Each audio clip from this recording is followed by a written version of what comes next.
Hello my dear students, সকলকে VSC প্ল্যাটফর্মে স্বাগত। আজকে আমি তোমাদের রজত স্যার একটি নতুন ক্লাস নিয়ে তোমাদের কাছে এসেছি। আজকের ক্লাস দেখে বুঝতে পারছো আমরা বিভিন্ন আন্তর্জাতিক প্রতিষ্ঠান নিয়ে আজকে আমরা কিন্তু আলোচনা করব। আচ্ছা, আমাদের রাজ্য সরকার এবং কেন্দ্রীয় সরকারের যে কোনো পরীক্ষা, সেটা ব্যাংকিং হতে পারে বা আমাদের পিএসসি হতে পারে বা আমাদের এসএসসি সিজিএল থেকে আমাদের এসএসসি জিডি বা আমাদের রাজ্য সরকারের পুলিশ কনস্টেবল, কলকাতা পুলিশ, যে কোনো পরীক্ষার জন্য গুরুত্বপূর্ণ একটা অধ্যায় আজকের ক্লাস আমাদের আন্তর্জাতিক প্রতিষ্ঠান। আজকে আমরা বিভিন্ন আন্তর্জাতিক প্রতিষ্ঠান সম্বন্ধে জানব এবং বিভিন্ন আন্তর্জাতিক প্রতিষ্ঠান তার সদর দপ্তর কোথায়, কোন কোন প্রতিষ্ঠান কত সালে স্থাপিত হয়েছে। তবে হ্যাঁ, সব জিনিস সিলেক্টিভ ওয়েতে, এমন নয় যে আমরা সমস্ত আন্তর্জাতিক প্রতিষ্ঠানের আমরা ডেট অফ বার্থ জানবো, মানে স্থাপত্যটা জানবো, কিন্তু সেরকম ব্যাপার নয়। মূলত আমাদের কম্পিটিটিভ পরীক্ষার জন্য গুরুত্বপূর্ণ যে জিনিসগুলো থেকে সবথেকে বেশি পরীক্ষায় কোশ্চেন এসেছে, সেই সমস্ত বিষয়গুলোকে সিলেক্টিভ আকারে আজকে আমরা কিন্তু ক্লাসে জানবো এবং সেইগুলোকে নিয়ে আলোচনা করব এবং কোন কোন জায়গা থেকে কীরকম পরীক্ষায় কোশ্চেন এসেছে প্রিভিয়াস ইয়ারে, সেই সমস্ত বিষয় নিয়েও কিন্তু আজকে আমরা ক্লাসে আলোচনা করব। এবার আমরা ক্লাসে এগোই। দেখো প্রথম প্রতিষ্ঠান কি আছে। আচ্ছা, প্রথম প্রতিষ্ঠান, এটা আমার খুব পছন্দের একটা প্রতিষ্ঠান। মানে এক প্রকার আমার সব থেকে ভালো লাগে এই প্রতিষ্ঠানটাকে, যে কারণে আমি এই প্রতিষ্ঠানটাকে সবার প্রথমে কিন্তু আমি সেট করেছি। দেখো প্রথম প্রতিষ্ঠান international court of justice. International court of justice, international court of জাস্টিসটা কী জিনিস? মনে করো আমাদের ভারতবর্ষে সুপ্রিম কোর্ট আছে, আমাদের রাজ্যে বা প্রতিটা রাজ্যে একটা করে হাইকোর্ট আছে। সব রাজ্যে নেই, তাও অনেকগুলো রাজ্যে আমাদের হাইকোর্ট আছে। তেমনি একটা ইন্টারন্যাশনাল একটা কোর্ট হচ্ছে ইন্টারন্যাশনাল কোর্ট অফ জাস্টিস। একটুখানি আলোচনা করে নিই বিষয়টাকে নিয়ে।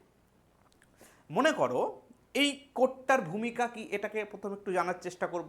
দেখো মনে করো আমাদের পশ্চিমবঙ্গের সঙ্গে আমাদের পাশের রাজ্য ঝাড়খণ্ডের আমাদের দামোদর ভ্যালি কর্পোরেশনের এই যে জল অত্যাধিক ছাড়া হয় বর্ষাকালে, এবং সেই দামোদর ভ্যালি কর্পোরেশনের জলে বা দামোদরের জলে আমাদের হুগলি হাওড়ার বিস্তীর্ণ অঞ্চল জলের তলায় চলে যায়। বাংলার দুঃখ বলা হয় দামোদরকে। এই দামোদরের ম্যাক্সিমাম ব্যারেজগুলো সব কিন্তু ঝাড়খণ্ডে অবস্থিত। এবার আমাদের মনে করো রাজ্য সরকার, মমতা ব্যানার্জি ঝাড়খণ্ডের বিরুদ্ধে একটা কেস করেছে যে এরকম জল ছাড়ার একটা নির্দিষ্ট রেশিও থাকা দরকার বা আগাম সতর্কতা দরকার বা এক্সেট্রা বিষয় নিয়ে একটা কেস করেছে যে ডিভিসির বিরুদ্ধে বা ঝাড়খণ্ড সরকারের বিরুদ্ধে। এই অবস্থায় বিচার কোথায় হবে? এই অবস্থায় বিচার হবে হচ্ছে আমাদের কলকাতা হাইকোর্টেও নয়, ঝাড়খণ্ডের হাইকোর্টেও নয়, বিচার হবে সুপ্রিম কোর্টে, কারণ নিউট্রাল জায়গায় বিচার হবে। তেমনি হাওড়া এবং হুগলি দুটো জেলার মধ্যে কোনো একটা বিষয় নিয়ে মীমাংসার বিষয় হয়েছে, সেই সময় বিচার কোথায় হবে? সেই সময় তো বিচার হবে কিন্তু আমাদের হাওড়া জেলা কোর্ট বা হুগলি জেলা কোর্টে নয়, হাইকোর্টে। তার মানে প্রতিটা ক্ষেত্রে একটা নিউট্রাল কোর্টে বিচার হবে। তেমনি মনে করো ভারতের সঙ্গে পাকিস্তানের সিন্ধু জলবন্টন চুক্তি, আমরা জানি সিন্ধু নদীর জল আমরা ভারত 3টে নদী থেকে পাই, আমাদের পাকিস্তান 3টে নদী থেকে পেয়ে থাকে। এই সিন্ধু জলবন্টন চুক্তি নিয়ে যদি কোনো কারণে কোনো মীমাংসা হয় বা কোনো ঝামেলা হয়, সেই সময় সেই বিচার কিন্তু পাকিস্তানের সুপ্রিম কোর্টেও হবে না, ভারতের সুপ্রিম কোর্টেও হবে না। তার বিচার হবে কোথায়? তার বিচার হবে আমাদের ইন্টারন্যাশনাল কোর্ট অফ জাস্টিস, ছবিতে যেখানে দেখতে পাচ্ছ এই কোর্টেতে বিচার হবে। আমরা জানি কুলভূষণ যাদব আমাদের পাকিস্তানে চর হিসাবে গিয়েছিলেন সম্ভবত, এবং তিনি অ্যারেস্ট হয়েছেন এবং তার বিচার হচ্ছে ইন্টারন্যাশনাল কোর্ট অফ জাস্টিসে। যে কোনো আন্তর্জাতিক কেসে বিচার হওয়ার জন্য একটা প্রতিষ্ঠান হচ্ছে ইন্টারন্যাশনাল কোর্ট অফ জাস্টিস। আশা করি তোমরা ইন্টারন্যাশনাল কোর্ট অফ জাস্টিস সম্বন্ধে একটা ক্লিয়ার কনসেপ্ট পেলে। এবার এখান থেকে পরীক্ষায় কীরকম কী কোশ্চেন এসেছে এবার দেখে নাও। আচ্ছা দেখো, এটাকে বিশ্ব আদালতও বলা হয়ে থাকে। আচ্ছা এরপরে দেখো, একমাত্র আন্তর্জাতিক আদালত যেটি সাধারণত বিরোধের বিচার করে থাকে এবং আন্তর্জাতিক আইন বিষয়ে পরামর্শমূলক মতামত দিয়ে থাকে। ইন্টারন্যাশনাল বিভিন্ন বিষয়ে এরা পরামর্শ দিয়ে থাকে বা বিচার করে থাকে, যেটা নিয়ে আমরা আলোচনা করলাম। আচ্ছা এবার ঘটনা হচ্ছে এর সদর দপ্তর কোথায়? এর সদর দপ্তর হচ্ছে নেদারল্যান্ডের হেগ শহরে। নেদারল্যান্ডের হেগ শহরে আমাদের ইন্টারন্যাশনাল কোর্ট অফ জাস্টিসের সদর দপ্তর। এবার আমরা চলে যাব আমাদের পরের প্রতিষ্ঠানে। আচ্ছা, পরের প্রতিষ্ঠান আমরা দেখতে পাচ্ছি আমাদের organization for the prohibition of chemical weapon. এই কেমিক্যাল ওয়েপন মানে কেমিক্যাল জাত বিভিন্ন অস্ত্রশস্ত্র মানে বন্ধ করার জন্য, যাতে করে মানুষ ব্যবহার না করে, যাতে করে কোনো দেশ ব্যবহার না করে এই কেমিক্যাল অস্ত্রশস্ত্র। এই কেমিক্যালের রিয়াকশানে হয়তো একটা সময় গোটা পৃথিবী ধ্বংস হয়ে যেতে পারে। এই কেমিক্যাল অস্ত্রশস্ত্র যাতে তারা ব্যবহার না করে, সেই জন্যই এই অর্গানাইজেশনটা প্রতিষ্ঠিত হয়েছিল, যার নাম organization for the prohibition of chemical weapon. আচ্ছা, কেমিক্যাল ওয়েপন মানে অস্ত্রশস্ত্র যেখানে কেমিক্যাল ব্যবহার করে হয়তো কোনো একটা জীবাণু বা একটা কীটনাশক জিনিস ব্যবহার করা হয়েছে, যেটা হয়তো আমাদের মানুষ নাশ করে দিতে পারে, বা এমন তার প্রভাব পড়বে হয়তো বিগত সেই যে অঞ্চলে হয়তো ওই ওয়েপনটা ব্যবহার করা হয়েছে, মানে কোনো একটা জায়গায় বম ফেলা হয়েছে, সেই বমের রিয়াকশানটা শুধুমাত্র সেই সময় নয়, দেখা গেল তার রিয়াকশানটা হয়তো দীর্ঘ 100 বছর ধরে চলে যাচ্ছে, বা 100 বছর ধরে মানুষ পঙ্গু হয়ে যাচ্ছে, বা 100 বছর ধরে কোনো একটা রোগ সেইখানে ছড়িয়ে আছে, সেটাকে নির্মূল করা যাচ্ছে না। এই রকম অস্ত্রশস্ত্রগুলোকে বন্ধ করার জন্য, ব্যবহার বন্ধ করার জন্য আমরা এই অর্গানাইজেশনটাকে প্রতিষ্ঠা করেছি, যেটা কেমিক্যাল ওয়েপন, আমাদের organization of prohibition of chemical weapon. আচ্ছা, এটা নিয়ে আমরা একটুখানি জানবো। আচ্ছা, রাসায়নিক অস্ত্র কনভেনশনের অনুগত্য প্রচার করে এবং যাচাই করে যা রাসায়নিক অস্ত্রের ব্যবহার নিষিদ্ধ করে, রাসায়নিক অস্ত্রের ব্যবহার নিষিদ্ধ করে আলোচনা করছিলাম। আচ্ছা, তাদের ধ্বংসের প্রয়োজন, মানে এই সমস্ত যারা রাসায়নিক অস্ত্র ব্যবহার করে তাদের ব্যবহার বন্ধ করার জন্য এই অর্গানাইজেশন। আচ্ছা, এই সংস্থাটি যেটা আমাদের এসএসসি পরীক্ষায় এসেছে, আমাদের রাজ্য সরকারের পরীক্ষায় এসেছে, 2013 সালে নোবেল পেয়েছিল শান্তিতে। মানে এরা তো শান্তিপূর্ণমূলক কাজ করে না, এরা শান্তিতে নোবেল পুরস্কার পেয়েছিল 2013 সালে। এই জাতীয় কোশ্চেন আমাদের বেশ কিছু পরীক্ষায় এসেছে। আচ্ছা, এরও সদর দপ্তর কোথায়? নেদারল্যান্ডের হেগ শহর। আমার খুব ফেভারিট একটা শহর। কেন ফেভারিট সেটা তোমাদেরকে ক্লাসে আলোচনা করব। দেখো, পরের organization world trade organization. World trade organization নাম শুনেই বুঝতে পারছো, এখানে ট্রেডিং হয়, ব্যবসা বাণিজ্য বিষয়ক বিভিন্ন অর্গানাইজেশন। বিশ্বের বিভিন্ন দেশের মধ্যে যে ব্যবসা বাণিজ্য হয়, সেই সমস্ত ব্যবসা বাণিজ্যর ক্ষেত্রে কোনো কোনো দেশ হয়তো কোনো জিনিস হয়তো ব্যবসা করতে চায় না, বা হয়তো কোনো দেশে অন্য কোনো দেশের প্রোডাক্ট এলে বা যদি ইম্পোর্ট হয়, তাহলে তারা এক্সেসিভ ইম্পোর্ট ডিউটি জারি করে বা বিভিন্ন ট্যাক্স প্রয়োগ করে। এই রকম আন্তর্জাতিক বিভিন্ন ব্যবসা বাণিজ্যের সমস্যার সম্মুখীন বা যে কোনো তাদের উন্নয়নমূলক কাজের ক্ষেত্রে এই অর্গানাইজেশনটা উঠে এসেছে, যার নাম ওয়ার্ল্ড ট্রেড অর্গানাইজেশন। এরা বিশ্ব বাণিজ্যকে কন্ট্রোল করে থাকে। দেখো কি বলছে। আচ্ছা, এর সদস্য সংখ্যা ভেরি ভেরি ইম্পর্টেন্ট, 164 সদস্য। দেখো, সব দেশের সদস্য কিন্তু আমি করাচ্ছি না, যেগুলো ইম্পর্টেন্ট, যেটা প্রয়োজন সেটাই কিন্তু আমি সিলেক্টিভ আকারে তোমাদেরকে করিয়ে থাকি। আচ্ছা, 160 জাতিসংঘের সদস্য রাষ্ট্র, তার সঙ্গে ইউরোপিয়ান ইউনিয়ন, আমরা জানি ইউরোপিয়ান ইউনিয়ন, একটু পরেই আমরা আলোচনা করব। আমাদের হংকং, ম্যাকাও এবং তাইওয়ান, এরাও আমাদের আলাদা করে মোট সদস্য, মোট 64টা সদস্য। এদের সদর দপ্তর কোথায়? না, আমাদের সুইজারল্যান্ডের জেনেভা শহরে আমাদের ওয়ার্ল্ড ট্রেড অর্গানাইজেশনের সদর দপ্তর। আমাদের বিশ্বের একটা বিশাল বড় একটা অর্গানাইজেশনের সদর দপ্তর কিন্তু সুইজারল্যান্ডের জেনেভা। সেগুলোকে নিয়ে আমরা আস্তে আস্তে আলোচনা করে থাকবো। আচ্ছা, পরের organization international committee of the red cross. International committee of the red cross, আমরা এই চিহ্নটা সম্বন্ধে পরিচিত। মূলত মেডিকেল সেক্টরে আমরা এই চিহ্নটা দেখে থাকি। মূলত এটা দেখলেই আমরা বুঝতে পারি যে এইটা একটা ডাক্তার বা এটা একটা মেডিকেল সার্ভিস সম্পর্কে জড়িত। সেরকম international committee of red cross, এই রেড ক্রস কমিটিও মেডিকেল সম্বন্ধীয় বিষয়। এই রেড ক্রস কমিটির বিভিন্ন দপ্তর আমাদের কলকাতা এবং গোটা বিশ্বব্যাপী ছড়িয়ে আছে, যারা মানুষকে স্বাস্থ্য সম্বন্ধীয় পরিষেবা দিয়ে থাকে। আচ্ছা, রেড ক্রস অর্গানাইজেশন সম্বন্ধে আমরা একটুখানি জানবো। দেখো, এদের সদর দপ্তর হচ্ছে সুইজারল্যান্ডের জেনেভা শহরে। আচ্ছা, এরা 3বার নোবেল পুরস্কার পেয়েছে। ভালো কাজ করেছে, মানুষজনের স্বাস্থ্য সম্বন্ধে এরা খেয়াল রাখে এবং আমরা জানবো আরও ডিটেলস বিষয় সম্বন্ধে। আচ্ছা, সংগঠনটির যুদ্ধের নিয়মাবলীর উন্নয়নে এবং মানবিক নিয়মাবলীর উন্নয়নে গুরুত্বপূর্ণ ভূমিকা পালন করে। বা যুদ্ধ বিষয়টা সম্বন্ধে একটু জানতে হবে। আমাদের যখন দ্বিতীয় বিশ্বযুদ্ধ হয়, দ্বিতীয় বিশ্বযুদ্ধের পরবর্তী টাইমে আমাদের এই international committee of red cross প্রতিষ্ঠা হয়েছিল। কেন প্রতিষ্ঠা হয়েছিল? না, দ্বিতীয় বিশ্বযুদ্ধের সময় বিভিন্ন দেশে বিভিন্ন ক্ষয়ক্ষতি হয়েছে, প্রচুর মানুষ মারা গেছে এবং যতজন মারা গেছে তার থেকে কয়েক গুণ বেশি মানুষ আহত হয়েছে। দেখো, মারা গেছে তো মোটামুটি শেষ হয়ে গেছে, কিন্তু যারা আহত হয়েছে তাদেরকে যদি ঠিকঠাক চিকিৎসা ব্যবস্থা পরিষেবা না দেওয়া যায় তাহলে তারা কিছুদিন পরে মারা যাবে। সেই রকম আহত ব্যক্তিদের চিকিৎসা করার জন্য এই কমিটিটা প্রতিষ্ঠা হয়েছিল। এই কমিটিটা বিভিন্ন ডাক্তার এবং নার্স নিয়ে একটা সংগঠন তৈরি করেছিল, এবং ওই সমস্ত দেশ যেখানে মানুষজন আহত অবস্থায় আছে, যারা চিকিৎসা ঠিকঠাক পাচ্ছে না, উন্নত চিকিৎসা পাচ্ছে না, তাদেরকে ওই স্বাস্থ্য পরিষেবা পৌঁছে দেওয়ার জন্যই কিন্তু এই কমিটিটাকে তৈরি করা হয়েছে। তার মানে এই কমিটির এই যে লাল চিহ্ন, বুঝতে পারছো, এরা স্বাস্থ্য পরিষেবা মানুষের কাছে পৌঁছে দেয়, যাদের প্রয়োজন, যারা নিডি, সেই রকম মানুষের কাছে স্বাস্থ্য পরিষেবা পৌঁছে দেওয়ার জন্যই এই রেড ক্রস কমিটি প্রতিষ্ঠা হয়েছিল। দেখো পরের কমিটি, আচ্ছা, বিশ্ব আবহাওয়া সংস্থা। আমরা যে আজকালকার দিনে আমরা স্যাটেলাইট প্রযুক্তি বা উন্নত প্রযুক্তি, এআই টেকনোলজির মাধ্যমে আমরা সকলেই জেনে যাচ্ছি যে আজকে ট্রেনে আসতে আসতে কিছু মানুষ বলছিল যে আজকে হচ্ছে বৃহস্পতিবার, কবে একটা মানে বুধবার না শনিবার কবে একটা বললো বৃষ্টি হবে। এই যে মানুষ জানতে পারছে, এই জানার পেছনে আমাদের উন্নত টেকনোলজি দায়ী, এবং গোটা বিশ্বব্যাপী বিভিন্ন যে আবহাওয়া সংস্থা আছে, এটা প্রাইভেট অনেক সংস্থা আছে এবং বিভিন্ন দেশের সরকারি কিছু সংস্থা আছে, এই সমস্ত সংস্থাগুলোকে আমাদের পরিষেবা দিয়ে থাকে, বা এদেরকে একত্রে একটা সংস্থা আছে যার নাম বিশ্ব আবহাওয়া সংস্থা, ওয়ার্ল্ড মেট্রোলজিক্যাল অর্গানাইজেশন। এরা আবহাওয়া বিষয়ক বিভিন্ন তথ্য, বিভিন্ন ইনফরমেশন মানুষকে দিয়ে থাকে। গোটা বিশ্বব্যাপী এরা প্রচার করে থাকে যে কোন সময় কোথায় কি মেঘ জমেছে, কোথায় বৃষ্টিপাত হবে, সেই জাতীয় বিষয় নিয়ে এরা আলোচনা করে থাকে।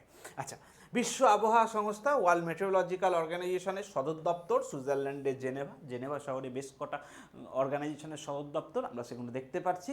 আচ্ছা, ওয়ার্ল্ড মেট্রোলজিক্যাল অর্গানাইজেশন 1950 সালে প্রতিষ্ঠিত হয়েছিল। কত সালে প্রতিষ্ঠিত হয়েছিল আর একটা কথা বলেছি, সবটার সাল আমি বলিনি, এটা গুরুত্বপূর্ণ তাই এটা সাল বললাম। আচ্ছা, এই অর্গানাইজেশনটা আগেও ছিল, তবে সেটা অন্য নামে ছিল, দেখে নাও। এটি আন্তর্জাতিক আবহাওয়া সংস্থা, ইন্টারন্যাশনাল মেট্রোলজিক্যাল অর্গানাইজেশন এই নামে ছিল। ইন্টারন্যাশনাল মেট্রোলজিক্যাল অর্গানাইজেশন এই নামে ছিল। সেইটা কত সালে দেখো, আমাদের 1873 সালে প্রতিষ্ঠা হয়েছিল, এবং পরবর্তীকালে ইন্টারন্যাশনাল নামটা চেঞ্জ করে খালি ওয়ার্ল্ড নামটা এসেছে, ওয়ার্ল্ড মেট্রোলজিক্যাল অর্গানাইজেশন নামটা এসেছে। আর এই সংস্থারই আবার ভারতে একটা দপ্তর আছে, ইন্ডিয়ান মেট্রোলজিক্যাল অর্গানাইজেশন। সেটা যখন ভারতের গুরুত্বপূর্ণ প্রতিষ্ঠান পড়াবো তখন সেই বিষয়টাকে নিয়ে আমরা আলোচনা করব। আচ্ছা, এরপরে দেখো আমাদের বিশ্ব স্বাস্থ্য সংস্থা, ওয়ার্ল্ড হেলথ অর্গানাইজেশন। নাম শুনে বুঝতে পারছো এরা গোটা বিশ্বব্যাপী স্বাস্থ্য পরিষেবা এরা দিয়ে থাকে। দেখো, ওয়ার্ল্ড হেলথ অর্গানাইজেশন এটাও প্রতিষ্ঠা হয়েছিল 1948 সালে, দ্বিতীয় বিশ্বযুদ্ধ সমাপ্তির কিছু বছর পরে। আমাদের ইউনাইটেড নেশনের একটা ব্রাঞ্চ হচ্ছে ওয়ার্ল্ড হেলথ অর্গানাইজেশন। বিশ্বব্যাপী প্রথমে সৃষ্টি হয়েছিল ওই দ্বিতীয় বিশ্বযুদ্ধ, সেই সময় মানুষের স্বাস্থ্য, কারণ একটা জিনিস মাথায় রাখবে যে একটা দেশ যখন যুদ্ধরত অবস্থায় থাকে তখন তার দেশের একটা বড় সোর্স যুদ্ধতে ব্যয় হয়ে যায়। তার মানে টাকার সমস্যার সৃষ্টি হয়। এই টাকার সমস্যার সৃষ্টি হলে মানুষজন কিছু নিত্য নৈমিত্তিক জিনিস বাদ দিয়ে সমস্ত খরচাকে বন্ধ করার চেষ্টা করে। যেমন হঠাৎ করে আমার বাড়িতে এমার্জেন্সি হয়েছে, তখন আমি প্রথমে আমার বাড়ির কোন খরচটাকে দেখব? আগে তো খেতে পাই, আগে খাওয়া দাওয়া, তারপরে অন্য কিছু। সেই সময় গোটা বিশ্ব বা যেখানে যেখানে বিশ্বযুদ্ধ হয়েছে সেখানকার মানুষজন তখন এই শিশুদের স্বাস্থ্য এই বিষয় নিয়ে গুরুত্ব প্রকাশ করেন, বা মানুষের স্বাস্থ্য এই বিষয়ে সেরকম নজর দেয় না। বিভিন্ন ভ্যাকসিন দেওয়া, এই যে আমরা যে আজকে পোলিও ভ্যাকসিন পাই, এই পোলিও ভ্যাকসিনের এক একটা ডোজের কয়েক হাজার হাজার টাকা করে দাম, সেটা আমরা বিনা পয়সায় পাই, কারণ এটা সরকার আমাদের সেই টাকাটা ডোনেশন হিসাবে দিয়ে থাকে। তার মানে এটা বুঝতে হবে যে যে কোনো এমার্জেন্সি হলে সরকার কিন্তু এইগুলোকে কিন্তু আগে বন্ধ করে দেবে। সেই রকমই গোটা বিশ্বে যখন সংকটের মুখে, স্বাস্থ্যের সংকটের মুখে, তখন এই বিশ্ব স্বাস্থ্য সংস্থা তৈরি হয়েছিল 1948 সালে। এটা জেনেভাতে এটা তৈরি হয়েছিল। আচ্ছা, এর বিভিন্ন 6টি আঞ্চলিক অফিস আছে বিভিন্ন বিশ্বের বিভিন্ন প্রান্তে, এরা পরিষেবা দিয়ে থাকে। আচ্ছা, এরপরে দেখো আমাদের জেনেভা সুইজারল্যান্ডে আরও কিছু অর্গানাইজেশনের সদর দপ্তর আছে, যেমন United nation conference of trade and development, UNCTAD, world trade অর্গানাইজেশনের মতোই আর একটা দপ্তর যেটা ইউনাইটেড নেশন দ্বারা কন্ট্রোল করা থাকে। World trade organization international united nation দ্বারা কন্ট্রোল হয় না। ইউনাইটেড নেশন একটা বিশ্বব্যাপী সংস্থা। এটা এই যে এত গ্রুপের মধ্যে সব থেকে বড় এবং শক্তিশালী গ্রুপ কিন্তু ইউনাইটেড নেশন। আর ইউনাইটেড নেশনের বিভিন্ন ব্রাঞ্চ আছে, সেই ইউনাইটেড নেশনের বিভিন্ন ব্রাঞ্চের মধ্যে একটা ব্রাঞ্চ হচ্ছে এই United nation conference on trade and development. এরা বিশ্বব্যাপী বাণিজ্যের উন্নততম বাণিজ্য করার জন্য এই সংস্থাটা প্রতিষ্ঠা হয়েছিল। দেখো, এর একটা উদ্দেশ্য আমি তোমাদেরকে বলি। আমাদের এটা আবার একটুখানি দেখতে অসুবিধা হচ্ছে না, স্ক্রিনটা একটু কালারটা অন্য রকমের জন্য। আচ্ছা, আমাকে পিছনে গেলে দেখতে পাচ্ছ, ঠিক আছে, আমি পিছনে চলে যাচ্ছি, তাহলে স্ক্রিনটা তোমরা দেখতে পাচ্ছ না, ঠিক আছে। আচ্ছা, আমাদের united nation conference on trade, এরা বিশ্বব্যাপী বিভিন্ন দেশ যেখানে হয়তো বাণিজ্য পরিষেবা পৌঁছচ্ছে না, ইন্টিরিম দ্বীপ, যে দ্বীপেতে হয়তো মানুষজন নেই, সেই দ্বীপে গোটা বিশ্ব বাণিজ্য করতে চাইছে না, বাণিজ্য করতে না চাইলে তারা নিত্য নৈমিত্তিক জিনিস পাবে কি করে? সেই রকমই এইরকম দুর্বল দেশ যেখানেতে মানুষজন বাণিজ্য করতে চাইছে না, ইউনাইটেড নেশনের তরফ থেকে ভর্তুকি দিয়ে সেখানে ব্যবসা বাণিজ্য করার যে দপ্তর, সেটাই হচ্ছে এই ইউএনসিটিএডি। আচ্ছা, এরপরে দেখো, united nation high commission for refugee, আমাদের রোহিঙ্গা মানে যাকে বলে রিফিউজি, মানে যারা অন্য দেশ থেকে একটা দেশে আসে আশ্রয়ের জন্য, বা অন্য দেশে হয়তো তাড়িয়ে দিয়েছে তাদেরকে মারধর করে তাড়িয়ে দিয়েছে, সেই রকম ব্যক্তিরা যখন অন্য দেশে এসে আশ্রয়ের জন্য আসে তাদেরকে আমরা এই রিফিউজি বা রোহিঙ্গা বলে থাকি। আর এই রিফিউজের একটা সদর দপ্তর আমাদের সুইজারল্যান্ডের জেনেভা শহরে।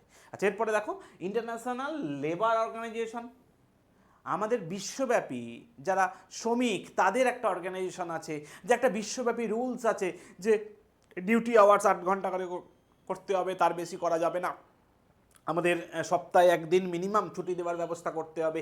এই যে বিভিন্ন রুলস রেগুলেশন বা লেবারদের জন্য যে কাজকর্মগুলো করে থাকে, শ্রমিকদের জন্য যে কাজকর্মগুলো করে থাকে যে সংস্থাটা, তার নাম ইন্টারন্যাশনাল লেবার অর্গানাইজেশন। তারপরের দপ্তর দেখো, ইন্টারন্যাশনাল প্রপার্টি অর্গানাইজেশন, আন্তর্জাতিক সম্পত্তি। দেখো, অনেক সময় সমস্যা হয় যে আমাদের অরুণাচল প্রদেশ এবং ভারতের মধ্যে, অরুণাচল প্রদেশ এবং চীনের মধ্যে, যেখানে কার কোনটা সম্পত্তি বা আমার সম্পত্তি কত দূর পর্যন্ত, আমার বর্ডার লাইন কত দূর পর্যন্ত, সেই জাতীয় সমস্যা সমাধানের জন্যই এই অর্গানাইজেশনটা প্রতিষ্ঠা হয়েছে, ইন্টারন্যাশনাল প্রপার্টি অর্গানাইজেশন, যার সদর দপ্তর সুইজারল্যান্ডের জেনেভা শহরে। আচ্ছা, এরপরে চলে যাব আমরা ইউরোপিয়ান ইউনিয়ন। ইউরোপের বিভিন্ন দেশ নিয়ে এই অর্গানাইজেশনটা গঠিত। এটা বিশ্বের one of the most important এবং শক্তিশালী একটা অর্গানাইজেশন হচ্ছে ইউরোপিয়ান ইউনিয়ন। এই ইউরোপিয়ান ইউনিয়নের সদস্য মূলত ইউরোপের দেশ, ব্যতিক্রম আমাদের ইউনাইটেড কিংডম, যারা আমাদের ব্রিটেন, স্কটল্যান্ড, এদের নিয়ে, ওয়েলস নিয়ে যে গঠিত, মানে যেটা ইংল্যান্ড এদের সঙ্গে যুক্ত নয়। বাকি ইউরোপের প্রায় সমস্ত দেশই কিন্তু ইউরোপিয়ান ইউনিয়নের সঙ্গে যুক্ত। আচ্ছা, দেখো, ইউরোপীয় মহাদেশের অধিকাংশ দেশ একটি অর্থনৈতিক এবং রাজনৈতিক জোট হচ্ছে ইউরোপিয়ান ইউনিয়ন। এর অধীনে অভিন্ন মুদ্রা আছে ইউরো, তাহলে ইউরোপিয়ান ইউনিয়নের মুদ্রা ইউরো। ইউরোপিয়ান ইউনিয়নের সদস্য হতে গেলে তাকে কমন মুদ্রা ব্যবস্থা চালু করতে হবে, সেটা হচ্ছে ইউরো। কারণ ইউরোপিয়ান ইউনিয়নে স্পেন, পর্তুগাল, আমাদের ইতালি, এরা নিজেদের মধ্যে যখন ব্যবসা বাণিজ্য করে তখন তাদের লোকাল মুদ্রায় নয়, তারা কিন্তু ইউরোকে মেনলি প্রাধান্য দেয়। আচ্ছা, ইউরোপীয় সংসদ, ইউরোপে একটা সংসদ আছে, আইনপত্র তৈরি করে, রুলস রেগুলেশন তৈরি করে। তার মানে ইউরোপিয়ান ইউনিয়নে থাকলে তোমারকে কন্ট্রোল করার জন্য শুধুমাত্র তোমার দেশের সংসদ নয়, একটা কমন সংসদ থাকবে, সেটা এইখানে থাকবে। আচ্ছা, বর্তমানে ইউরোপিয়ান ইউনিয়নের সদস্য সংখ্যা আমাদের 27টা। আমাদের ভাষা হচ্ছে 24টা এদের আঞ্চলিক ভাষা, আমাদের যেমন অফিসিয়াল ল্যাঙ্গুয়েজ 22টা, এদের ইউরোপিয়ান ইউনিয়নের দপ্তরীয় ভাষা হচ্ছে 24টা। আচ্ছা, যার মধ্যে তিনটি ভাষা হচ্ছে এদের মধ্যে প্রধান, স্প্যানিশ, ইংলিশ এবং আর একটা কিছু একটা ভাষা, যেটা প্রধান। আচ্ছা, সংস্থার সদর দপ্তর আমাদের ব্রাসেলস, বেলজিয়ামে অবস্থিত আমাদের ইউরোপিয়ান ইউনিয়নের সদর দপ্তর। আচ্ছা, পরের পেজে চলে গেলাম।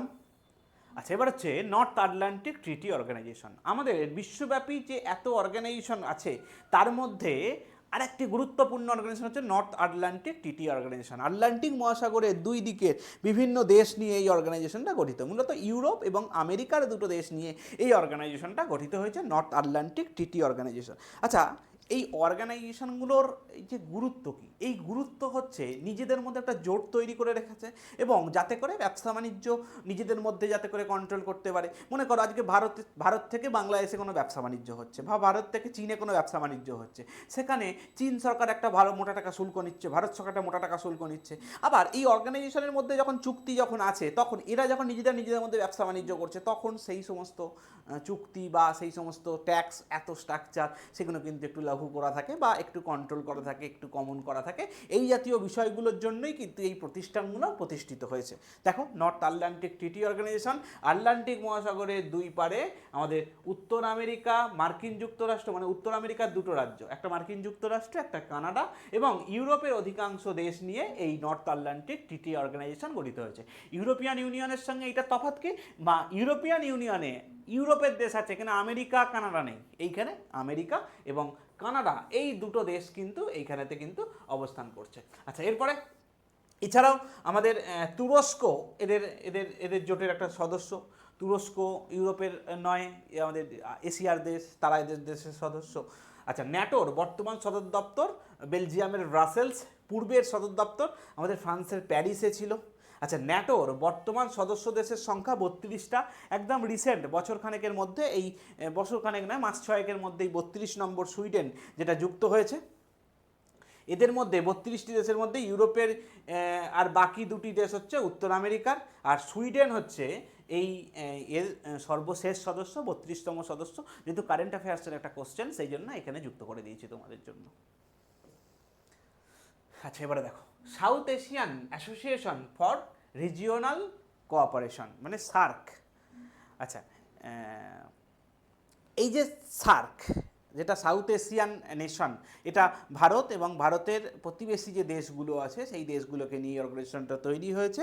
দুটো প্রতিবেশী দেশ শুধুমাত্র নেই, একটা আমাদের চীন, একটা হচ্ছে আমাদের মায়ানমার। চীন এবং মায়ানমার বাদ দিয়ে ভারতবর্ষের সমস্ত প্রতিবেশী দেশ নিয়েই এই অর্গানাইজেশনটা গঠিত হয়েছে। দেখো, এখানে ভারতবর্ষ আছে, এখানে নেপাল আছে, এখানে ভুটান আছে, এখানে বাংলাদেশ আছে, এখানে আমাদের শ্রীলঙ্কা আছে, এখানে আফগানিস্তান আছে, এখানে পাকিস্তান আছে, এখানে মালদ্বীপ আছে। এই সমস্ত দেশ নিয়ে এই সার্ক বা আমাদের south Asian association of regional cooperation গঠিত হয়েছে।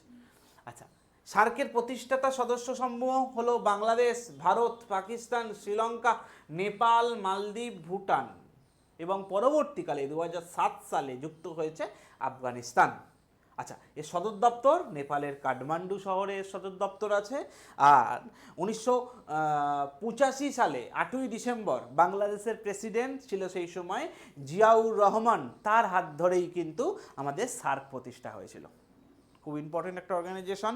এই অর্গানাইজেশনের সদস্য কারা, আমাদের ক্লার্কশিপে কোশ্চেন এসেছে, আমাদের এসএসসি সিজিএলে কোশ্চেন এসেছে, এসএসসির অন্যান্য পরীক্ষায় কোশ্চেন এসেছে। এই জাতীয় জিনিসগুলো আমাদের সদস্যগুলো কিন্তু মাথায় রাখতে হবে। দেখো, সবার সদস্য কিন্তু বলছি না, যেগুলো ছোট ছোট দেশ, কম কম সদস্য, সেইগুলোর সদস্য কিন্তু আমাদের জানতে হবে। আচ্ছা, international union conservation of nature, IUCN nature বা প্রকৃতিকে সংরক্ষণ করার জন্য এই প্রতিষ্ঠানটা প্রতিষ্ঠিত হয়েছিল। আচ্ছা, আইইউসিএনের মূল লক্ষ্য প্রকৃতিকে সংরক্ষণের কাজ করা।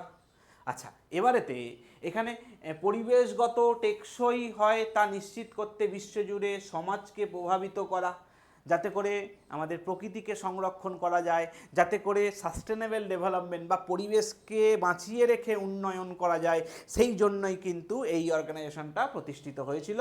এর সদর দপ্তর হচ্ছে গ্ল্যান্ড, সুইজারল্যান্ড। এই আইইউসিএন হচ্ছে আমাদের যখন তোমাদেরকে ন্যাশনাল পার্ক, বায়োস্ফিয়ার রিজার্ভ যখন করাবো, তখন সেখানে আমি আলোচনা করব যে আমাদের বায়োস্ফিয়ার রিজার্ভকে কন্ট্রোল করে আইইউসিএনের একটা দপ্তর, man and biosphere program MAP. তার মানে প্রকৃতি, বাস্তুতন্ত্র, এইগুলোকে নিয়ে কাজ করে international union for conservation of nature, IUCN. Very very important একটা সংস্থা। পরের organization, association of South East Asian nation, ASEAN. আচ্ছা, এটা আসিয়ান এর সদর দপ্তর, association of South East Asian nation. তবে এই অর্গানাইজেশনে কিন্তু ভারত নেই, এটা মাথায় রাখবে। আসিয়ান, ভারত নেই। দেখো ভারত নেই, ভারত বাইরে দিয়ে এই যে তলার দিকের দেশগুলো নিয়ে এই অর্গানাইজেশনটা তৈরি হয়েছে। এর সদর দপ্তর জাকার্তা, ইন্দোনেশিয়াতে অবস্থিত। এর সদস্য দেশের সংখ্যা 10টি। আর এর সদস্যগুলো নিয়ে আমাদের পরীক্ষায় কোশ্চেন আসে, তাই এইগুলোকে আমি নাম নথিভুক্ত করেছি। Brunei, Cambodia, Indonesia, Laos, Malaysia, Myanmar, Philippines, Singapore, Thailand এবং ভিয়েতনাম, এইগুলো হচ্ছে এই দেশের বিভিন্ন সদস্য। আচ্ছা, পরের organization new development bank, NDB, new development bank. এই নিউ ডেভেলপমেন্ট ব্যাংক বলতে গেলে আগে একটু ব্রিক্সে যেতে হবে। ব্রিক্স আগে এটা পড়িয়ে নেবো, তারপর নিউ ডেভেলপমেন্ট ব্যাংকে যাব। আচ্ছা দেখো, ব্রিক্স মূলত 5টি দেশের নাম অনুসারে এই ব্রিক্স অর্গানাইজেশনটা গঠিত হয়েছে। তো এটা মানে 5টি দেশের একটা গোষ্ঠী। B for Brazil, R for Russia, I for India, C for China, S for South Africa. এই 5টা দেশ নিয়ে ব্রিক্স অর্গানাইজেশন গঠিত হয়েছে। নিজেদের মধ্যে কোনো অর্থনৈতিক সমস্যা, কেউ মনে করো কোনো দেশে হয়তো মুদ্রাস্ফীতি হয়েছে বা কোনো দেশে অর্থনৈতিক সংকট হয়েছে, সেই সময় পাশাপাশি দেশগুলো যাতে করে লোন দিতে পারে বা একে অপরকে সাহায্য করতে পারে, নিজেদের মধ্যে ব্যবসা বাণিজ্যের ক্ষেত্রে যাতে করে শুল্ক হ্রাস করা যায়, সেই জন্যই এই 5খানা দেশ নিয়ে এই অর্গানাইজেশনটা গঠিত হয়েছে। এই অর্গানাইজেশনের মেন লক্ষ্য হচ্ছে বিশ্বের যেন সবথেকে বেশি পপুলেশন এই অর্গানাইজেশনের থাকে। মানে এই অর্গানাইজেশনের বিশাল বড় একটা পপুলেশন আছে। দেখো আমাদের চায়নায় বিশাল পপুলেশন, সাউথ আফ্রিকায় পপুলেশন তুলনামূলকভাবে কম, আমাদের রাশিয়ায় বিশাল বড় পপুলেশন, আমাদের ব্রাজিলে বিশাল বড় পপুলেশন, ইন্ডিয়ার পপুলেশন মারাত্মক। তার মানে বিশাল পপুলার একটা দেশ বা পপুলেটেড দেশগুলোকে নিয়ে এই অর্গানাইজেশনটা গঠিত হয়েছে। আচ্ছা, পরবর্তীকালে এই দেশে আরও কিছু সদস্য নতুন করে যুক্ত হয়েছে, রিসেন্ট আগের বছর যুক্ত হয়েছে। দেখো আমাদের মিশর যুক্ত হয়েছে, ইথিওপিয়া যুক্ত হয়েছে, ইন্দোনেশিয়া যুক্ত হয়েছে, ইরান যুক্ত হয়েছে, সংযুক্ত আরব আমিরাত এরা যুক্ত হয়েছে। সৌদি আরব যুক্ত হয়েছিল কিন্তু তার পারমিশন পায়নি, এটা সৌদি আরব ক্যান্সেল হয়ে গেছে। একদম রিসেন্ট যুক্ত হয়েছে ইন্দোনেশিয়া, একদম রিসেন্ট, মানে এটা জানুয়ারি মাসে যুক্ত হয়েছে, জানুয়ারি 2025-এ যুক্ত হয়েছে আমাদের ইন্দোনেশিয়া। আচ্ছা, সংস্থাটি 2006 সালে প্রতিষ্ঠিত হয়েছিল। এটার প্রথম সভা নিউ ইয়র্কে অনুষ্ঠিত হয়েছিল, সেই সময় পরীক্ষা অনেক কোশ্চেন এসেছিল। আচ্ছা, এর সদর দপ্তর কোথায়? চীনের সাংহাইতে। চীনের প্রধান শহর বেজিং, কিন্তু এটা বেজিংয়ে কিন্তু সদর দপ্তর না, চীনের সাংহাইয়ের সদর দপ্তর, এটা কিন্তু মাথায় রাখতে হবে। আচ্ছা সরি, আগেরটায় যাব, আমি আগেরটা স্কিপ করে গেছি। আচ্ছা, নিউ ডেভেলপমেন্ট ব্যাংক, ওই যে ব্রিক্স গোষ্ঠী, তারা যে তাদের যে বিভিন্ন রাজ্য থেকে বিভিন্ন দেশ থেকে যে অর্থ আসে, সেই অর্থগুলোকে ক্যালকুলেশন করার জন্য তারা একটা ব্যাংক তৈরি করেছে, যার নাম হচ্ছে নিউ ডেভেলপমেন্ট ব্যাংক। এটা হচ্ছে ব্রিক্স গোষ্ঠীর একটা ব্যাংক। এখানে ব্রিক্সের সদস্যরা তাদের একটা নির্দিষ্ট করে পোর্শন আছে, তারা বছরে এত টাকা করে জমা দেয় এবং তাদের একটা রেশিও হিসাবে তাদের এই টাকাটা জমা দিয়ে থাকে। এবং ওই বললাম, কোনো উন্নয়নমূলক কর্মসূচি, কোনো দেশ বিপদে পড়েছে, খরা হয়েছে, ভূমিকম্প হয়েছে, সেই সমস্ত দেশে অর্থ সাহায্য করার জন্য এই ব্যাংকটাকে প্রতিষ্ঠা করা হয়েছিল। তবে এই ব্যাংকের 5টা সদস্য কিন্তু কমন: Brazil, Russia, India, China, South Africa, BRICS. আর কিছু অন্য সদস্য এই নিউ ডেভেলপমেন্ট ব্যাংকের সঙ্গে যুক্ত হয়ে গেছে যারা ব্রিক্স গোষ্ঠীর সদস্য নয়, যেমন বাংলাদেশ, যে মিশর, সৌদি আরব, এরা যদিও ব্রিক্স গোষ্ঠীর সদস্য। আমাদের উরুগুয়ে এ সদস্য নয়, আলজেরিয়া সদস্য নয়, এরাও কিন্তু নিউ ডেভেলপমেন্ট ব্যাংকের সঙ্গে যুক্ত হয়েছে। আলজেরিয়া একদম রিসেন্ট মেম্বার যারা নিউ ডেভেলপমেন্ট ব্যাংকের সঙ্গে যুক্ত হয়েছে। আচ্ছা, এই সাংঘাই, চীনের সাংঘাইতে নিউ ডেভেলপমেন্ট ব্যাংকের সদর দপ্তর আছে। তার মানে ব্রিক্সের সদর দপ্তর সাংঘাই, নিউ ডেভেলপমেন্ট ব্যাংকের সদর দপ্তরও সাংঘাই। আচ্ছা, পরের অর্গানাইজেশনে চলে যাব। অর্গানাইজেশনের নাম হচ্ছে international bank for reconstruction and development. এটা আমরা শর্টে ওয়ার্ল্ড ব্যাংক হিসাবে জানি। বিশ্ব ব্যাংক, বিশ্ব ব্যাংক ইউনাইটেড নেশনের একটা হাত হচ্ছে এই বিশ্ব ব্যাংক। ইউনাইটেড নেশন গোটা বিশ্বব্যাপী একটা অর্গানাইজেশন, যারা বিশ্বব্যাপী বিভিন্ন সমস্যা, ওই বললাম কোনো দেশের হয়তো ভূমিকম্প হয়েছে, মহামারী হয়েছে, খরা হয়েছে, সেই সমস্ত দেশকে অর্থ সাহায্য করে থাকে, গোটা বিশ্বকে ঠিক রাখে বা বিশ্বের অর্থনীতিকে কন্ট্রোল করে রাখে হচ্ছে ইউনাইটেড নেশনের যে সংস্থা, তার নাম হচ্ছে এই ওয়ার্ল্ড ব্যাংক। এই ওয়ার্ল্ড ব্যাংক গোটা বিশ্বের অর্থনীতিকে এক প্রকার কন্ট্রোল করে বা অ্যাডভাইস দিয়ে থাকে, কোনো সমস্যা হলে সেই সমাধানের পথ দেয় বা টাকা পয়সা দিয়ে সাহায্য করে। আচ্ছা, এই ওয়ার্ল্ড ব্যাংক 1944 সালে প্রতিষ্ঠিত হয়েছিল। এর উদ্দেশ্য তাই, দ্বিতীয় বিশ্বযুদ্ধের সময় বিভিন্ন দেশে বিভিন্ন অর্থনৈতিক সমস্যা দেখা দিয়েছিল। সেই সমস্ত দেশে এত অর্থনৈতিক সমস্যা দেখা দিয়েছিল যে তারা কোনো ডেভেলপমেন্টমূলক কাজ করতে পারছিল না। ডেভেলপমেন্টমূলক কাজ মানে এই যে ব্রিজ তৈরি, রাস্তা তৈরি, এই জাতীয় বিভিন্ন উন্নয়নমূলক কাজ বা বিভিন্ন প্রকল্প বিভিন্ন দেশ লঞ্চ করতে পারছিল না। সেই সমস্ত দেশকে এই রকমভাবে অর্থনৈতিক সাহায্য দেওয়ার জন্য এই ওয়ার্ল্ড ব্যাংকে প্রতিষ্ঠা করা হয়েছে। মনে করো আমাদের ভারতবর্ষে একটা নতুন একটা গঙ্গার ওপর একটা ব্রিজ তৈরি হবে, টাকা দেবে আমাদের ওয়ার্ল্ড ব্যাংক। আমাদের প্রতিটা বাড়িতে যে পানীয় জলের ব্যবস্থা করা হয়েছে, সেই পানীয় জলের জন্য একটা টাকা কিন্তু ওয়ার্ল্ড ব্যাংক দিচ্ছে। এই রকম বিভিন্ন উন্নয়নমূলক কাজের ক্ষেত্রে ওয়ার্ল্ড ব্যাংক খুব কম সুদে তারা কিন্তু লোন দিয়ে থাকে। আচ্ছা, আমাদের বিশ্বযুদ্ধের পরে 1944 সালে এটা প্রতিষ্ঠিত হয়েছিল। আচ্ছা, এর মার্কিন সদর দপ্তর আমাদের ওয়াশিংটন ডিসিতে সদর দপ্তর। আচ্ছা, 1944 সালে আইবিআরডি, এই যে ইন্টারন্যাশনাল ব্যাংক ফর রিকনস্ট্রাকশন ডেভেলপমেন্টের প্রাথমিক লক্ষ্য ছিল দ্বিতীয় বিশ্বযুদ্ধের বিধ্বংস ইউরোপীয় দেশগুলিকে পুনর্গঠনে অস্তায়ন করা। ইউরোপের যে সমস্ত দেশ খুবই অবস্থা খারাপ হয়ে গিয়েছিল, আমাদের জার্মানি, আমাদের ইতালি, এই জাতীয় দেশগুলোকে অর্থ সাহায্য করা। আচ্ছা, এর সদস্য সংখ্যা 189 জন, ভেরি ভেরি ইম্পর্টেন্ট, একদম রিসেন্ট ডেটের তথ্য অনুসারে। আচ্ছা, এবার হচ্ছে আমরা আলোচনা করব এশিয়ান ডেভেলপমেন্ট ব্যাংক। ইউনাইটেড নেশনের একটা সদর দপ্তর, ইউনাইটেড নেশনের একটা ব্যাংক হচ্ছে ওয়ার্ল্ড ব্যাংক, সেরকম এশিয়ার বিভিন্ন দেশ নিয়ে এই এশিয়ান ডেভেলপমেন্ট ব্যাংক প্রতিষ্ঠা হয়েছে। আচ্ছা, এশিয়ান ডেভেলপমেন্ট ব্যাংক এডিবি। আচ্ছা, এর সদর দপ্তর ফিলিপিন্সে অবস্থিত। আচ্ছা, এটা আমাদের 1966 সালে এটা প্রতিষ্ঠা হয়েছিল এই এশিয়ান ডেভেলপমেন্ট ব্যাংক। এর কাজও তাই, এশিয়ার বিভিন্ন দেশ যেখানে যা সমস্যা হচ্ছে, যাদের যা লোনের প্রয়োজন, সেই লোনগুলোকে মেটানোর জন্যই এই অর্গানাইজেশনটা প্রতিষ্ঠা হয়েছে। আচ্ছা, এরপরে দেখো আমাদের international monetary fund IMF, international monetary fund বা আইএমএফ। এই আইএমএফ ইউনাইটেড নেশনেরই একটা সংস্থা বা একটা হাত। ওয়ার্ল্ড ব্যাংক মূলত দীর্ঘমেয়াদী লোন দিয়ে থাকে। বাড়িতে পানীয় জলের প্রকল্প আমাদের নরেন্দ্র মোদী 35 বছরের জন্য লোন নিয়েছে। কিন্তু যখন দীর্ঘমেয়াদী লোনের প্রয়োজন নেই, শর্ট টার্ম লোনের প্রয়োজন আছে, যে এবছর আমার দেশে একটা বিশাল বড় একটা ভয়ঙ্কর পরিস্থিতি তৈরি হয়েছে, এবছর অর্থনৈতিক মন্দা তৈরি হয়েছে, আমি কোনো ট্যাক্স কালেকশন করতে পারিনি, আমার এবছরের জন্য টাকা লাগবে, 1 বছরের জন্য টাকা লাগবে। নর্মালি শর্ট টার্ম যখন কোনো ফাইন্যান্সিয়াল সমস্যা দেখা দেয় কোনো দেশের, তখন ইউনাইটেড নেশনের এই দপ্তরটা ইন্টারন্যাশনাল মনিটারি ফান্ড আমাদের মনিটারি ব্যবস্থা, অর্থনৈতিক ব্যবস্থাকে কন্ট্রোল করার জন্যই এই অর্গানাইজেশনটা প্রতিষ্ঠা হয়েছিল। দেখো এর সদর দপ্তর কোথায়? ওয়াশিংটন ডিসিতে এর সদর দপ্তর, ইন্টারন্যাশনাল মনিটারি ফান্ডের সদর দপ্তর ওয়াশিংটন ডিসিতে। আচ্ছা, এরা কি করে? দেশের মুদ্রামানের হ্রাস বৃদ্ধি পর্যবেক্ষণ করা, বিভিন্ন দেশের আয় ব্যয় কী হ্রাস হচ্ছে, কী বৃদ্ধি হচ্ছে, সেগুলোকে পর্যালোচনা করা। এই সংস্থার কার্যক্রম শুরু হয় 1945 সাল।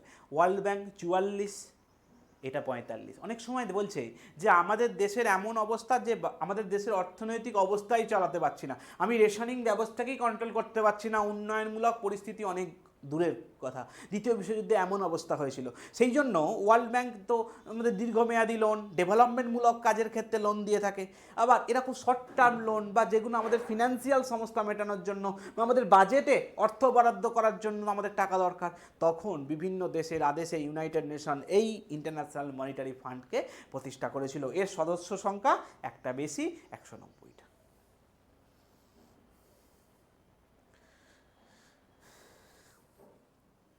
আচ্ছা, পরের অর্গানাইজেশন দেখতে পাচ্ছ, bank for international settlement, basil. Basil হচ্ছে প্রতিটা রাজ্যের, প্রতিটা দেশের যেমন একটা করে রিজার্ভ ব্যাংক অফ ইন্ডিয়া আছে, মানে ইন্ডিয়া না, রিজার্ভ ব্যাংক আছে, মানে কেন্দ্রীয় ব্যাংক আছে, যারা কি করে বিভিন্ন ব্যাংকগুলোকে কন্ট্রোল করে থাকে। রাজ্য সরকার আমাদের ভারতবর্ষের বিভিন্ন ব্যাংকগুলোকে কন্ট্রোল করে, আমাদের ভারতবর্ষের মনিটারি স্ট্রাকচারকে কন্ট্রোল করে থাকে রিজার্ভ ব্যাংক অফ ইন্ডিয়া। আর এই রিজার্ভ ব্যাংকগুলোর একটা হেড আছে, যেমন সুপ্রিম কোর্টের হেড হচ্ছে ইন্টারন্যাশনাল কোর্ট অফ জাস্টিস, সেরকম রিজার্ভ ব্যাংকের উপরে একজন সংস্থা আছে যেটা হচ্ছে বেসাল, এই আমাদের ব্যাংক ফর ইন্টারন্যাশনাল সেটেলমেন্ট, এটাকে শর্টে এই বাসেল। এটা কেন না, এটা বাসেল নামক জায়গা সুইজারল্যান্ডের, এখানে প্রতিষ্ঠা হয়েছিল। এরা ইন্টারন্যাশনাল বিভিন্ন কেসগুলোকে সমাধান করার জন্য এই অর্গানাইজেশনটা প্রতিষ্ঠা হয়েছে। একটু আমি ছোটো করে বলে দিই। দেখো, মনে করো আজকে আমাদের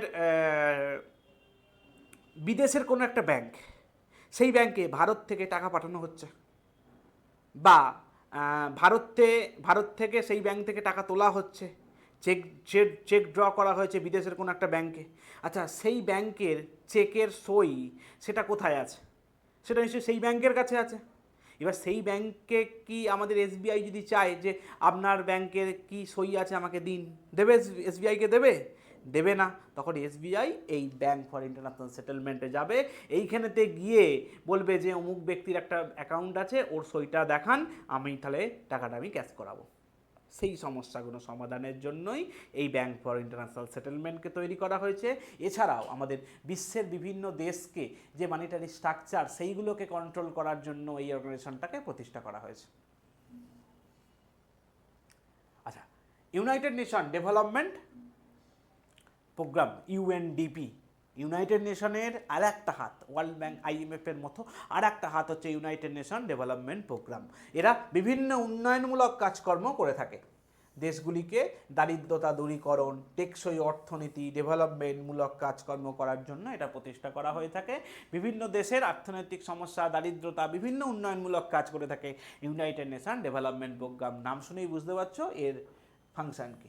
নিউ ইয়র্ক সিটিতে এটা প্রতিষ্ঠা হয়েছিল, জাতিসংঘের এটা একটা ব্রাঞ্চ। আচ্ছা, এর পরের organisation united nation educational, scientific, cultural organisation, যেটা ইউনেস্কো নাম দিয়ে পরিচিত, যেটা এডুকেশন সেক্টরের সঙ্গে জড়িত।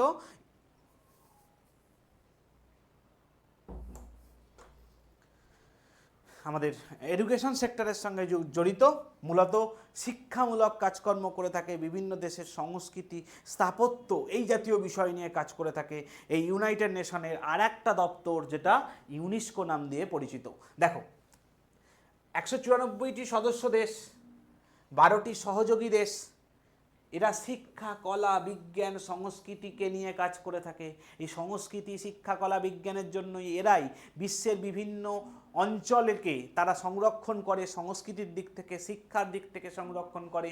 আমাদের ভারতবর্ষে এরকম 42টা জায়গা আছে যেইগুলোকে আমাদের ইউনাইটেড নেশন ইউনেস্কো দ্বারা সংরক্ষিত।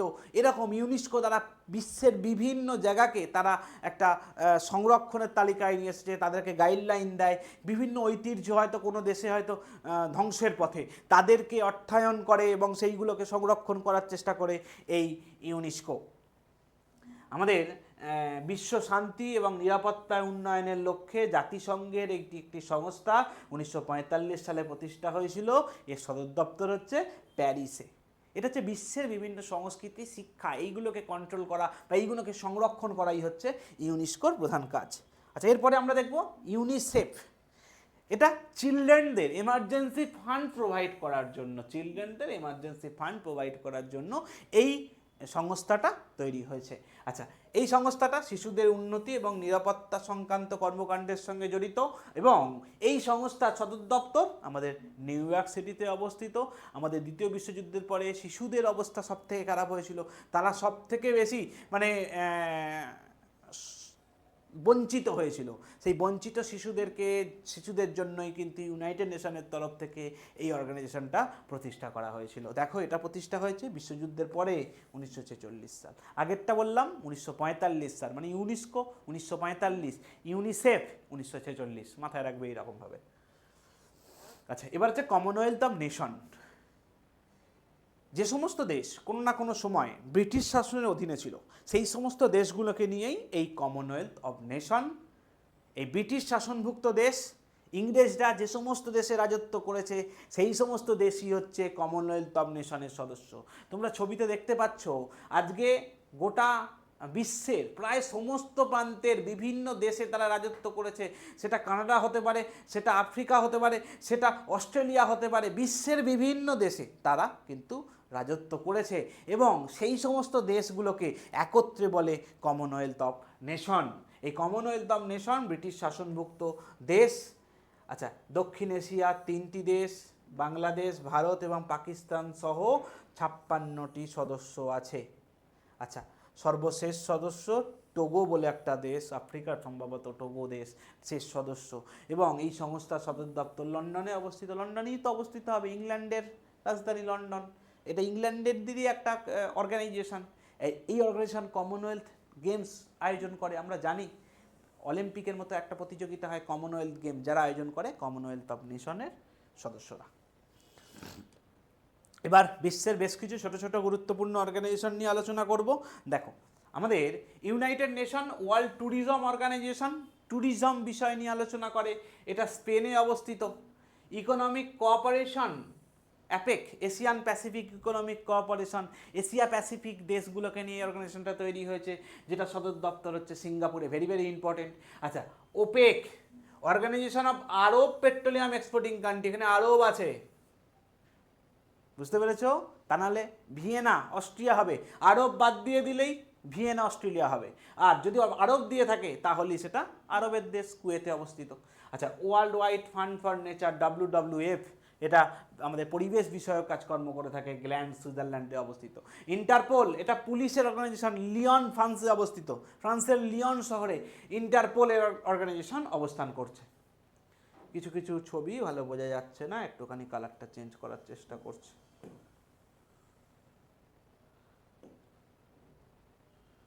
দেখো, এটা মেবি ভালো নাকি না, এটা ভালো। আচ্ছা দেখো, আমাদের লিওন ফ্রান্সে অবস্থিত। ইন্টারন্যাশনাল ক্রিকেট কাউন্সিল, ICC, সদর দপ্তর দুবাই। FIFA, Zurich Switzerland. তাহলে অলিম্পিক কমিটির সদর দপ্তর, সেটাও সুইজারল্যান্ডের লুসান শহরে। আগের দিনে ক্লাসে আলোচনা করেছি যে আমাদের সুইজারল্যান্ডকে আমাদের ইউরোপের প্লেগ্রাউন্ড বলা হয়। দেখো তার কত কত কত জিনিসের সদর দপ্তর আছে। আচ্ছা, ইউনাইটেড নেশন এনভায়রনমেন্ট প্রোগ্রাম, এটা নাইরোবি কেনিয়াতে অবস্থিত, পরিবেশ বিষয়ক একটা দপ্তর। ফুড অ্যান্ড এগ্রিকালচার অর্গানাইজেশন, খাবার নিয়ে অর্গানাইজেশন, রোম। এই ফুড রিলেটেড যে কোনো অর্গানাইজেশন রোমের সদর দপ্তর আছে। আচ্ছা, economic commission for western Asia, এটা বাগদাদ, ইরাকে সদর দপ্তর আছে। আমাদের economic commission for western Asia, Baghdad, ইরাকে সদর দপ্তর। দ্য আরব লীগ, কাইরো, ইজিপ্টে সদর দপ্তর আছে। আচ্ছা, ইকোনমিক কোঅপারেশন ফর আফ্রিকা, এটা আদিস আবাবা, আফ্রিকার একটা অর্গানাইজেশন। ইকোনমিক কোঅপারেশন, অর্থনৈতিক বিভিন্ন ডিল হয়ে থাকে আদিস আবাবা শহরে। আচ্ছা, এবারেতে ভিয়েনা অস্ট্রিয়াতে, আজকের লাস্ট পেজ বা লাস্ট স্লাইড। আচ্ছা, ভিয়েনা অস্ট্রিয়াতে বেশ কিছু দপ্তরের সদর দপ্তর। প্রথমটাই ওপেক, এখানে কোনো আরব নেই, অর্গানাইজেশন অফ আরব কথাটা নেই, এখানে শুধু পেট্রোলিয়াম রিলেটেড একটা অর্গানাইজেশন, যার সদর দপ্তর আমাদের ভিয়েনা, অস্ট্রিয়া, ইউরোপের দেশ। আচ্ছা, United nation international development organisation, আমাদের UNEDP DA, যেটা সদর দপ্তর ভিয়েনা, অস্ট্রিয়াতে অবস্থিত। আচ্ছা, এরপরে international atomic energy agency, atomic পারমাণবিক বিদ্যুৎ নিয়ে যে অর্গানাইজেশনটা গঠিত, সেটাও ভিয়েনা, অস্ট্রিয়াতে অবস্থিত। আজকের মতো এখানে ক্লাস শেষ করলাম। খুব ভালোভাবে তোমরা লেসনটাকে পড়ো, স্টাডি করো, খাতায় নোট ডাউন করো, ভিডিওটাকে বারবার দেখো। আশা করি তোমাদের প্রতিযোগিতামূলক পরীক্ষায় খুবই তোমরা উপকৃত হবে এবং বারবার ভিডিও দেখ, আমার গল্পটা মাথায় থাকবে, তাহলে পড়তে কম হবে। কিন্তু এটা কিন্তু মেন ফ্যাক্ট। সকলকে টাটা, বাই বাই, সকলে ভালো থেকো, মন দিয়ে পড়াশোনা করো।